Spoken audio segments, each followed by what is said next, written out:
नमस्कार, स्वागत है आप सभी का। आपके साथ मैं हूं अपर्णा मौजम। बुलेटिन की शुरुआत में सबसे पहले बात आजमगढ़ की, जहां डबल मर्डर के मामले में हत्या के आरोपियों पर पुलिस ने अब तक की सबसे बड़ी कार्रवाई की है। हत्या के आरोपी लाल बहादुर की गाड़ियों को पुलिस ने सीज किया है। पुलिस ने स्कॉर्पियो, जेसीबी ट्रैक्टर, बाइक जब्त की है। फरार चल रही महिला ग्राम प्रधान कमली देवी समेत 3 लोगों को गिरफ्तार किया है। फरार आरोपियों पर 25-25 हजार का इनाम भी घोषित किया गया है। पुलिस की 8 टीमें लगातार दबिश दे रही हैं। तो बड़ी खबर आपको बता रहे हैं, डबल मर्डर मामले में पुलिस ने कार्रवाई की है, बड़ी कार्रवाई की है, जहां पुलिस की 8 टीमें लगातार दबिश दे रही हैं। तो वहीं 25-25 हजार का इनाम भी आरोपियों पर घोषित किया है और साथ ही उन आरोपियों की गाड़ी को भी सीज किया है। बेंगलुरु हिंसा मामले में विवादित बयान देने वाले शाहजेब रिजवी पर रासुका लग सकती है। शाहजेब रिजवी ने बेंगलुरु हिंसा के आरोपी का सिर कलम करने पर 51 लाख का इनाम देने की घोषणा की थी। न्यूज 18 ने इस खबर को प्रमुखता से दिखाया था। शाहजेब रिजवी को पकड़ने के लिए पुलिस दबिश दे रही है। शाहजेब की गिरफ्तारी के लिए 2 टीमें बनाई गई हैं। फलौदा में कल एक व्यक्ति द्वारा बेंगलुरु की घटना को लेकर 51 लाख रुपए का इनाम की घोषणा की गई थी और उसके द्वारा ये कहा गया था कि जनता से इसका पैसा इकट्ठा किया जाएगा। इस प्रकरण का तुरंत पुलिस द्वारा स्वतः संज्ञान लिया गया है। इसमें पुलिस की तरफ से ही मुकदमा दर्ज किया गया है। इस पर 2 टीमें बनाकर उसके घर पर दबिश भी भेजी गई है। वो व्यक्ति फरार मिला है। अन्य जो लोकल अभिसूचना एकत्रित की गई है एवं लोकल लोगों से बात की गई है, उसमें कोई भी ऐसा व्यक्ति नहीं मिला है जो इसके समर्थन में है या फिर कोई एक भी पैसा देने को तैयार है। इसमें बिल्कुल स्पष्ट नीति है उत्तर प्रदेश शासन की एवं उत्तर प्रदेश पुलिस की कि इस प्रकार सांप्रदायिक सौहार्द बिगाड़ने का यदि कोई भी प्रयास करेगा तो उसके खिलाफ सख्त से सख्त जो भी सख्तम विधिक कार्रवाई है, यहाँ तक कि रासुका अधिनियम में यदि आवश्यकता पड़ेगी तो फिर उसकी कार्रवाई आवश्यक रूप से की जाएगी। उधर इस मामले में बीजेपी नेता मनीष शुक्ला ने कहा कि यूपी में कानून से खिलवाड़ करने वालों पर कड़ी कार्रवाई की जाएगी। शाहजेब रिजवी के ऊपर सुसंगत धाराओं में एफआईआर दर्ज कर ली गई है। उत्तर प्रदेश में योगी आदित्यनाथ की सरकार में किसी को कानून को हाथ में लेने का अधिकार नहीं है और जो कोई भी कानून को हाथ में लेगा उसके ऊपर कठोर कार्रवाई सुनिश्चित की जाएगी। उधर इस मामले पर समाजवादी पार्टी के वरिष्ठ नेता अनुराग भदौरिया ने कहा कि जो भी संविधान के खिलाफ बोलेगा उस पर कानूनी कार्रवाई की जानी चाहिए। हिंदुस्तान संविधान और कानून से चलता है। जो भी व्यक्ति कानून और संविधान को तोड़ेगा, उसको नहीं मानेगा, उसको सजा मिलनी चाहिए और वो उस व्यक्ति को भी सजा मिलनी चाहिए जो कानून अपने हाथ में लेके सजा सुनाने का अधिकार दिखा रहा हो। किसी व्यक्ति को सजा सुनाने का अधिकार नहीं है। सजा सुनाने का अधिकार कौन दोषी है कौन निर्दोषी है सिर्फ न्यायपालिका को है। न्यायपालिका के अलावा कोई व्यक्ति सजा नहीं सुना सकता। अगर ऐसा कोई करता है तो उसको भी सजा मिलनी चाहिए। वाराणसी में आपसी विवाद में 2 पक्षों में जमकर लाठियां चली। आपसी मारपीट में दोनों ही पक्षों के 6 से ज्यादा लोग जख्मी हो गए। जनता थाना के हाथी बाजार का ये पूरा मामला है। तो दोनों ही पक्षों के 6 से ज्यादा लोग इसमें जख्मी हुए हैं। 2 पक्षों के बीच लाठियां चली हैं और तस्वीरों में भी आप देख सकते हैं किस तरह यहां लाठी डंडे से एक दूसरे पर हमला बोला गया।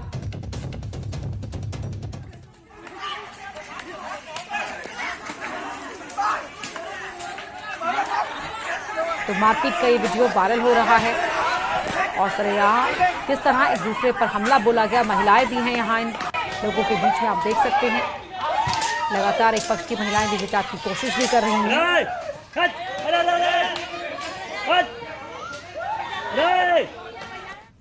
एटा में लव जिहाद मामले में पुलिस ने एक युवक को अरेस्ट किया है। धर्म परिवर्तन कर निकाह की योजना बना रहा था युवक। नाबालिग लड़की को गुमराह कर रहा था। युवक नाबालिग का धर्म परिवर्तन करना चाहता था। मुखबिर की सूचना पर पुलिस ने युवक को गिरफ्तार कर लिया है। खबर सुल्तानपुर से, जहां पर पूर्व विधायक के घर के बाहर एक महिला ने जमकर हंगामा किया। मामला पूर्व एसपी विधायक अनूप संडा से जुड़ा हुआ है। बताया जा रहा है कि हंगामा करने वाली महिला पूर्व विधायक की प्रेमिका है और खुद को विधायक की पत्नी बता रही थी।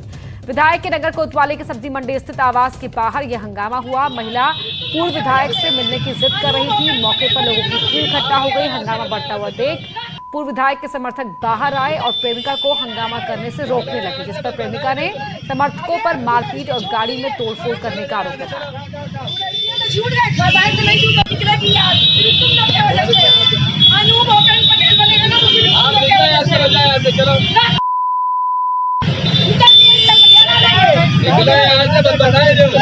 अरे ऐसे छोड़ दिए, फेंक दिए हैं, वो लोग हिल नहीं पा रहे हैं।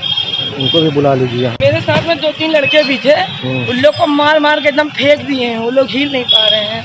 उनको भी बुला लीजिए। और सारी रिकॉर्डिंग मेरे पास है पूरी, कि हम लोग एकदम शांति से खाली खड़े थे कि वो निकले। एक्चुअली कुछ दिन पहले हमने किडनी का ऑपरेशन कराया था, तो बस मेरा यही था कि ये निकले तो इससे बात करें कि मेरी ये कंडीशन है किडनी में।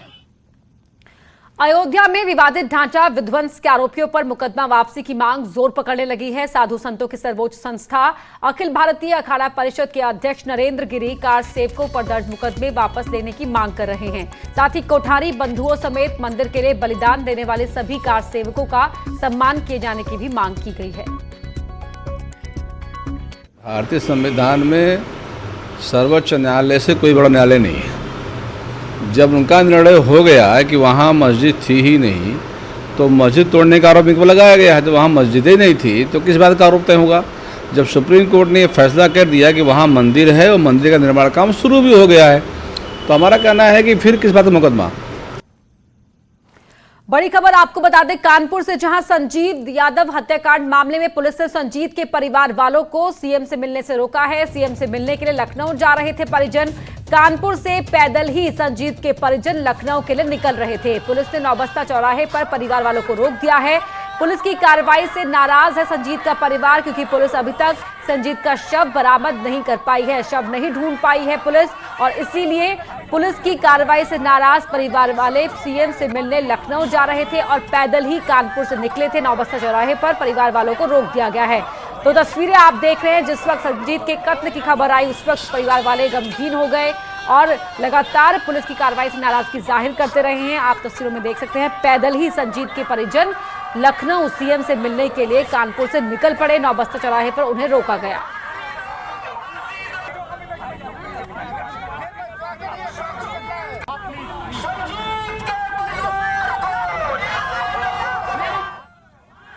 और अब बात करते हैं कोरोना अपडेट की। प्रदेश में कोरोना टेस्ट सबसे ज्यादा हो रहे हैं। सीएम योगी ने खुद इसकी ट्वीट कर इस बात की जानकारी दी है। लगभग 36 लाख टेस्ट के साथ यूपी नंबर 1 पोजीशन पर पहुंच गया है। पूरी क्षमता से टेस्ट करने के निर्देश दिए गए हैं।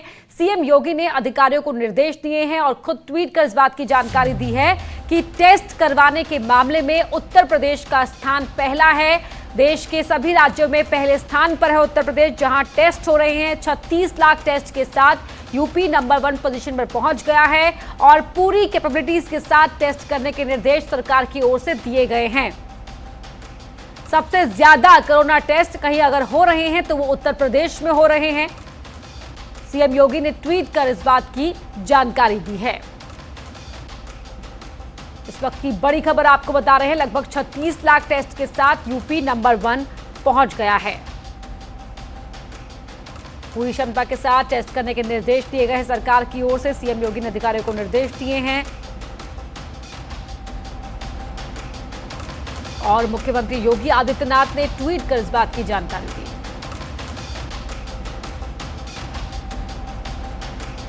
रोजाना लगभग 1 लाख के आसपास टेस्ट हो रहे हैं। और अब रुक करते हैं यूपी सरकार के कोरोना बुलेटिन की ओर। संक्रमण को नियंत्रित करने की उसमें हम सर्वेलेंस का कार्य करते हैं, कंटेनमेंट एक्सरसाइज करते हैं, उसमें हम कॉन्टैक्ट ट्रेसिंग करते हैं। जो भी लोग पॉजिटिव आते हैं उनके हम कॉन्टैक्ट ट्रेसिंग करते हैं। जो कॉन्टैक्ट ट्रेसिंग में जो भी घर के लोग हैं उनके जो पॉजिटिव आते हैं उनको हम प्रोफाइलेक्टिक मेडिसिन देते हैं और साथ ही साथ जो भी कांटेक्ट में आते हैं लोग, संपर्क पॉजिटिव के होते हैं, उनकी हम समय से टेस्टिंग करवा करके अगर वो संक्रमित पाए जाते हैं उनको हम आइसोलेट करते हैं। तो ये कार्रवाई स्वास्थ्य विभाग के द्वारा विभिन्न विभागों के सहयोग से निरंतर की जा रही है, जिससे कि प्रदेश में संक्रमण को नियंत्रित रखा जा सके। और इसमें आपका सहयोग बहुत ज़्यादा आवश्यक है। आप अपने सामाजिक उत्तरदायित्व को समझें और संक्रमण से खुद भी बचें और दूसरों में भी संक्रमण फैलने से रोकें।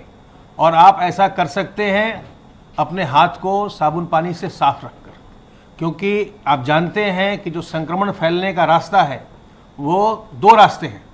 एक रास्ता ये है कि जब कोई संक्रमित व्यक्ति कहीं पर छींकता खांसता है और किसी सरफेस पर वायरस उसके मुंह से और नाक से निकल करके वहाँ गिरता है।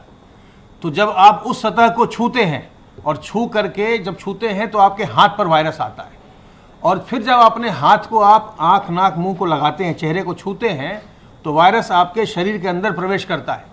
यही एरिया है जिससे वायरस आपके अंदर प्रवेश करता है, मुंह नाक आँख से। तो आपको अपने हाथ को साफ रखना है जिससे कि हाथ पर वायरस न हो और हाथ के रास्ते आपके मुंह से और आँख नाक कान से होकर, आँख नाक मुंह से होकर के वायरस अंदर न जाए। तो हाथ को बार बार साबुन पानी से धोते रहिए, और जब हाथ को धोइए साबुन पानी से तो कम से कम 30 से 40 सेकंड धोइए। अगर आप केवल 5-7 सेकंड धोएंगे तो उससे वायरस नहीं मरता, तो आपको कम से कम 30 से 40 सेकंड अपने हाथ को धोना है। और इसके अलावा जब भी आप सार्वजनिक स्थल पर जाते हैं या किसी से बातचीत करते हैं, अगर वो व्यक्ति संक्रमित है तो उससे बातचीत करने में या उसके मुंह और नाक से जो ड्रॉपलेट्स निकलते हैं वो आप में प्रवेश कर सकते हैं अगर आप उसके नज़दीक खड़े हैं। तो इसलिए आपको एक तो लोगों के नज़दीक नहीं जाना चाहिए, सबों से 2 गज की दूरी मेंटेन करिए, बरकरार रखिए, ताकि वायरस आपके दूसरे व्यक्ति अगर संक्रमित है अगला व्यक्ति तो वायरस आपके अंदर ना आए। और अपने मुंह और नाक को सार्वजनिक स्थलों पर ढक के रखिए, फेस मास्क से ढकिए, रुमाल से ढकिए, गमछे से ढकिए, दुपट्टे से ढकिए, ताकि अगर कोई संक्रमित व्यक्ति है भी उसके मुंह और नाक से कोई ड्रॉपलेट्स निकल रहे हैं तो आपके मुंह नाक से अंदर न जाएं, तो आप इससे बचे रहेंगे। अगर आप अपने इस सावधानियों को आप बरतते हैं तो एक तो आप अपने आप को बचाएंगे और दूसरा अपने सामाजिक उत्तरदायित्व का पालन करके आप दूसरों को भी संक्रमित होने से बचाएंगे। और अगर आप अपने मुंह और नाक को मास्क से या रुमाल से, दुपट्टे से, गमछे से नहीं ढकते हैं सार्वजनिक स्थलों पर तो आप पर जुर्माना हो सकता है। और बहुत लोगों पर, लाखों लोगों पर जुर्माना हो चुका है और हर बार आपको 500 रुपये का जुर्माना देना पड़ सकता है और आपके खिलाफ और भी कार्रवाई हो सकती है। इसलिए अपने हम सामाजिक उत्तरदायित्व का पालन करें, हम संक्रमण से बचें, दूसरों को संक्रमण से बचाएं। और ख़ास करके मैं बार बार आपसे ये विनती करता हूं कि अपने बुजुर्गों को, छोटे बच्चों को, गर्भवती महिलाओं को और जो लोग पहले से बीमार हैं या कमज़ोर हैं, जिनको डायबिटीज़ है, हाइपरटेंशन है, कैंसर है, किडनी की बीमारी है, हार्ट की बीमारी है, ऐसे लोगों को संक्रमण से हमें बचाना है। और ऐसे लोग तभी बाहर निकलें जब बहुत आवश्यक हो। अगर उनको कोई चिकित्सकीय सलाह लेनी हो, अस्पताल जाना आवश्यक हो तो जाएं, अन्यथा अगर कोई सामान्य परामर्श लेना हो तो मैंने आपसे ये भी अनुरोध किया है कि ई-संजीवनी प्लेटफॉर्म का इस्तेमाल करिए। ई-संजीवनी पोर्टल पर आप घर बैठे चिकित्सकों की सलाह ले सकते हैं, उसका उपयोग करिए। घर से बाहर कम से कम निकलिए, संक्रमण से बचिए और अपने घर में भी ऐसे लोगों को संक्रमण से बचाइए। अगर आप सावधानियों को बरतेंगे, घर के बुजुर्गों को, महिलाओं, गर्भवती महिलाओं को, बच्चों को और पहले से बीमार कमज़ोर लोगों को संक्रमण से बचाएंगे तो आपका पूरा परिवार, आपके इष्ट मित्र सभी लोग संक्रमण से बचे रहेंगे, स्वस्थ रहेंगे। तो स्वस्थ रहिए, प्रसन्न रहिए। अब मैं अनुरोध करूंगा अपर मुख्य सचिव गृह से।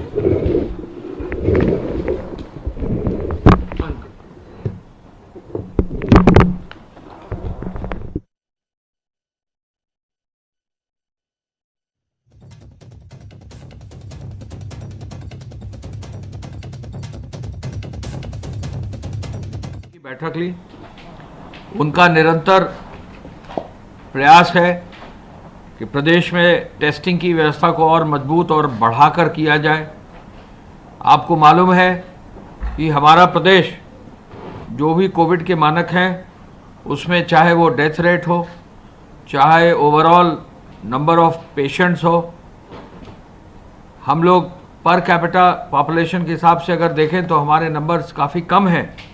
टेस्टिंग में पर कैपिटा में बढ़ाने की बात आई थी।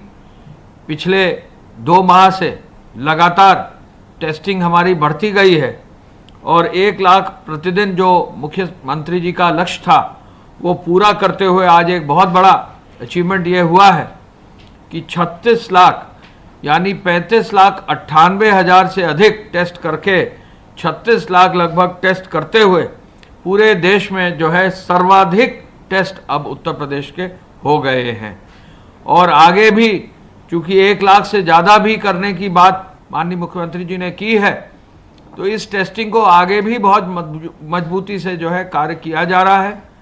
हम आपको ये बता दें कि इसी माह में मेडिकल एजुकेशन के अंतर्गत और मेडिकल डिपार्टमेंट के अंतर्गत RT-PCR की जो गोल्ड स्टैंडर्ड होता है टेस्टिंग का, उसकी बहुत सारी नई लैब्स भी जो है प्रदेश में स्थापित हो रही हैं।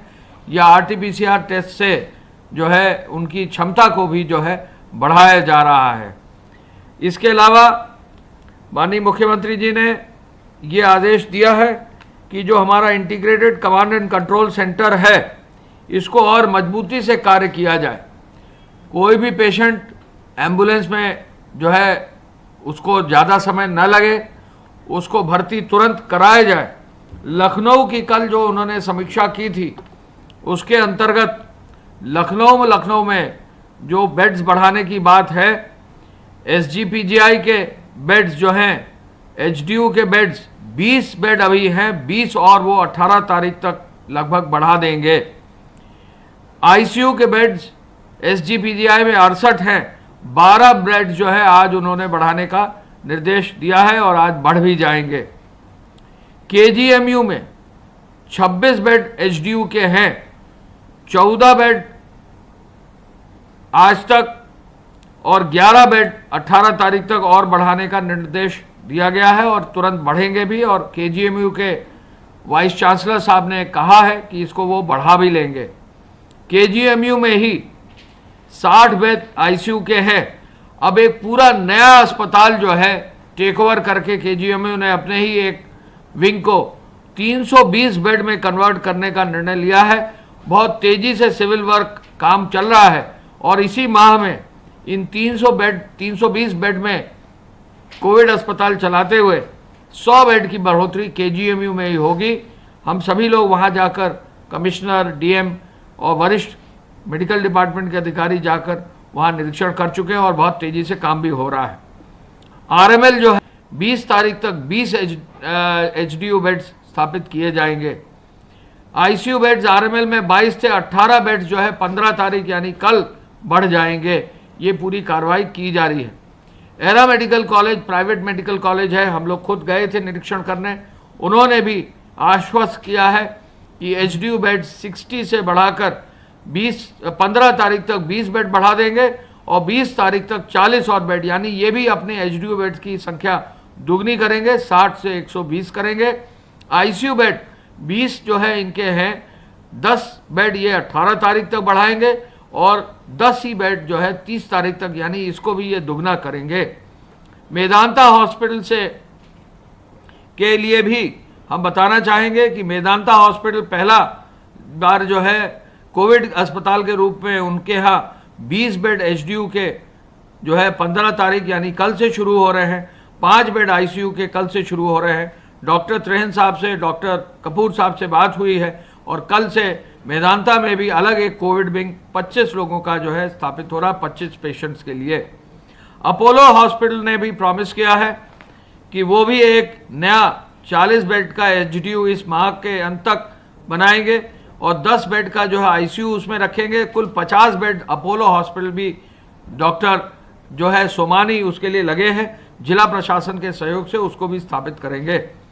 सहारा हॉस्पिटल ने भी आगे बढ़े हैं, उन्होंने भी जो है एक अपने नए विंग को जहां अभी तक निर्माणाधीन था उसका निर्माण सुनिश्चित करते हुए इस माह के अंत तक लगभग 25 बेड, 15 HDU और 10 ICU के बेड वो देंगे।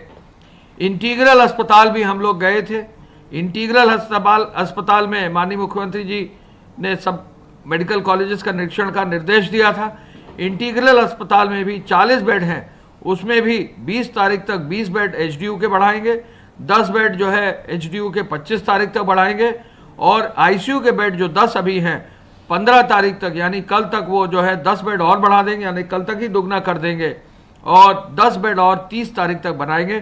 तो इंटीग्रल हॉस्पिटल भी, इंटीग्रल मेडिकल कॉलेज भी जो है आगे बढ़कर अपने बेड्स को दुगना करने की कार्रवाई और दुगने से भी बढ़ाने की कार्रवाई कर रहा है। TSM मेडिकल कॉलेज का भी निरीक्षण किया, वहाँ पर भी अभी 10 बेड HDU के चल रहे हैं। वहाँ के जो प्रभारी हैं उन्होंने, डॉक्टर राय ने कहा है कि 10 बेड और जो है HDU के वो 20 तारीख तक दे देंगे और 30 बेड और HDU के वो 30 तारीख तक यानी इस माह के अंत तक दे देंगे। फिलहाल वहां आईसीयू 5 बेड का चल रहा है। कल तक। और अब बढ़ते हैं खबरों की ओर। बात हापुड़ की, जहां पर रेप के आरोपी दलपत को गिरफ्तार कर लिया गया है। दलपत पर 50,000 का इनाम रखा हुआ था। पुलिस को गुमराह करने के लिए दलपत ने सुसाइड नोट छोड़ दिया था। 9 दिन से आरोपी को ढूंढ रही थी पुलिस। इस वक्त की बड़ी खबर आपको बता रहे हैं, 50,000 के इनामी दलपत को पुलिस ने अरेस्ट कर लिया है। पुलिस को गुमराह करने के लिए दलपत ने एक सुसाइड नोट भी छोड़ दिया था। 9 दिन से दलपत की तलाश कर रही थी पुलिस। एक बच्ची के साथ रेप का आरोप है दलपत पर और 9 दिन से पुलिस इसे ढूंढ रही थी। तो हापुड़ में रेप के आरोपी दलपत को आखिरकार पुलिस ने पकड़ ही लिया। इस पर 50,000 रुपए का इनाम भी रखा गया था और पुलिस को गुमराह करने के लिए हर तरीका अपना रहा था दलपत ने सुसाइड नोट भी छोड़ दिया था पुलिस को गुमराह करने के लिए। और 9 दिन बाद अब पुलिस की गिरफ्त में आया है आरोपी दलपत। तो 6 साल की मासूम बच्ची के साथ रेप का आरोप है दलपत पर और उसे पकड़ने के लिए पुलिस ने उस पर 50,000 का इनाम भी रखा हुआ था और अब सलाखों के पीछे है दलपत। तो हापुड़ से इस वक्त की बड़ी खबर आपको बता रहे हैं, आरोपी दलपत को पुलिस ने पकड़ लिया है। 9 दिन बाद पुलिस की गिरफ्त में आया है। बुलंदशहर में कांग्रेस के कार्यकर्ताओं को पुलिस प्रशासन ने रोक लिया। कार्यकर्ता छात्रा सुदीक्षा भाटी को न्याय दिलाने की मांग को लेकर प्रोटेस्ट कर रहे थे। फिलहाल कांग्रेसियों ने पुलिस और प्रशासन को ज्ञापन सौंपा है।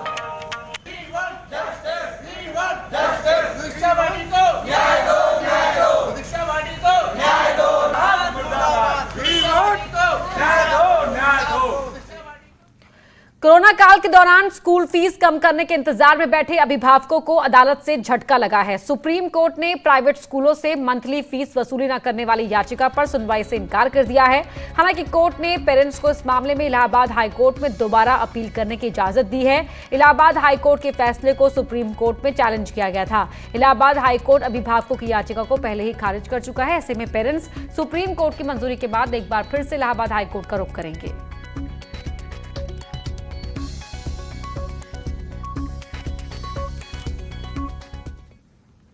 मुरादाबाद में नगर निगम की लापरवाही की वजह से एक शख्स खुले नाले में गिर गया। सूचना पर पहुंची पुलिस ने स्थानीय लोगों के साथ मिलकर शख्स को नाले से बाहर निकाला और अस्पताल में एडमिट कराया। बता दें कि इस नाले में गिरने से एक व्यक्ति की पहले ही मौत हो चुकी है और 25 जून को एक रोडवेज बस का कंडक्टर भी इस नाले में गिर गया था। तो कई हादसों के बाद भी इसे बंद नहीं किया गया। तस्वीरों में भी आप देख सकते हैं कितना खतरनाक ये नाला है। 25 जून को भी यहां पर हादसा हुआ। इससे पहले भी लगातार कई हादसे हुए हैं। नाले में गिरकर एक शख्स की जान भी गई थी। उसके बावजूद इस हादसे को बंद नहीं किया गया। खुले नाले में शख्स गिरा, उसके बाद उसे बाहर किस तरह से निकाला गया ये आप इन तस्वीरों में देख सकते हैं। अस्पताल में भर्ती कराया गया है और इस हादसे से पहले भी यहाँ पर कई हादसे हो चुके हैं।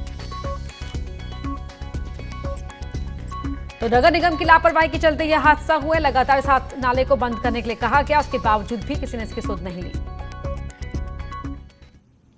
आगरा में जरा सी बारिश नगर निगम के दावों की पोल खोल देती है। ताज नगरी में ये हालात लंबे समय से बने हुए हैं। आप देख सकते हैं तस्वीरें, कैसे सड़कें जलमग्न हैं, हर तरफ पानी ही पानी दिखाई दे रहा है। पानी निकालने के लिए कोई इंतजाम नहीं किए गए हैं। वहीं जिले के मेयर नवीन जैन का दावा है कि अब शहर में पहले के मुकाबले पानी कम रुक पा रहा है।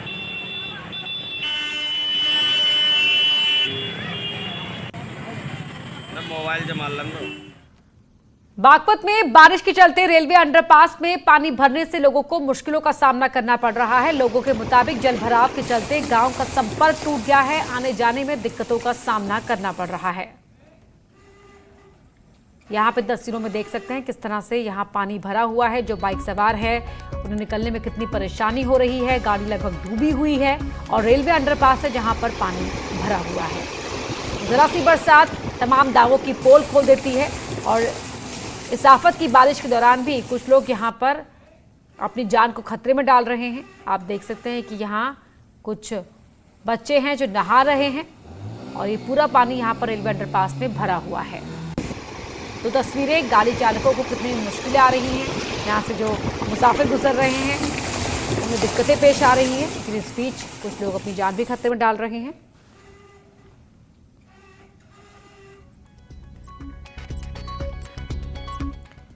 वहीं बाराबंकी के तराई इलाकों में बाढ़ का कहर जारी है। सिरोली मौसपुर तहसील के अलीनगर गांव में बारिश से तटबंध 2 जगह से कट गया है, जिसमें बड़ी बड़ी दरारें बन गई। 11 करोड़ की लागत से इस तटबंध को बनाया गया था। तटबंध कटने से कई गांव के लोगों की आवाजाही प्रभावित हो गई है। सरयू खतरे के निशान से 1 मीटर ऊपर बह रही है, जिससे कई गांव जलमग्न हो गए हैं।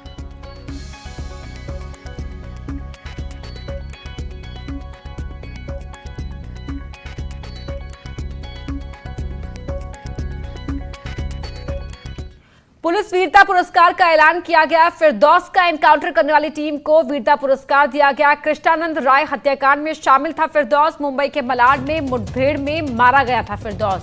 साल 2006 में हुआ था फिरदौस का एनकाउंटर। गृह सचिव एसके भगत, आईजी विजय भूषण को वीरता पुरस्कार दिया गया। एसपी बाराबंकी डॉक्टर अरविंद चतुर्वेदी को भी वीरता पुरस्कार का ऐलान किया गया। डिप्टी एसपी मऊ धनंजय मिश्रा को भी वीरता पुरस्कार का ऐलान किया गया है, यानी कि यूपी पुलिस को 23 वीरता पदक मिले हैं। इस बुलेटिन में इतना ही। खबरें जारी हैं।